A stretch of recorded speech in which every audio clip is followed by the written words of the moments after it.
boat's been in my family since 1978. I grew up water skiing behind it, and as I became a teenager, the boat started having a little trouble with it had an inline 4-cylinder, and it had trouble keeping up. My dad was a hot rodder, and he decided that that was unacceptable and that can't happen. So he was out there. I saw him all summer long measuring, and there was one day in particular I saw him look up, and he's like, "It's gonna fit. The small block Chevy in our garage is gonna fit." And so he pulled the boat out that winter and that fall, and pulled the motor out, and immediately started retrofitting it for a small block Chevy 350. That transformed the boat from a barely able to pull skier to being able to go out and hot rod around, make lots of noise. The boat finally it started showing its age, so he parked it beside this house, and years later they had to move out of that house, and he gave me the task of going out and cutting the trees around it and hauling it to the local marina for disposal. And by the time I cut the trees out, went and bought new tires for the trailer, I got it there and they were closed.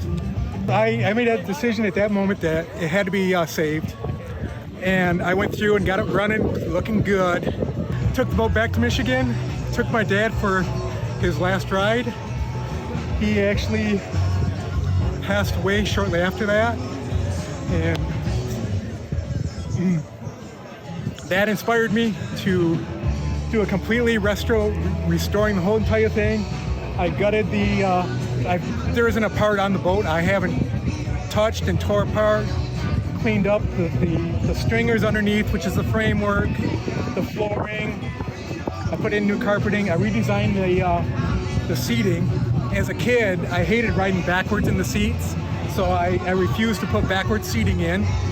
So I compromised for sideways seating.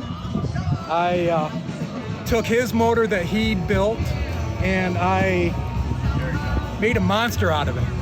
I took his 350, I stroked it out to 383. It's running 13-to-1 compression, running on 110 race fuel. I removed all belts. It's actually running no belts onto it. It's running off of battery. It's got a tunnel ram with dual 450 carburetors, Holly carburetors. Yeah. But me and my wife and kids, we just love the boating, and we love cruising around. Lake of the Ozarks has got amazing restaurants, and we love coming here and checking them out and cruising to the different restaurants.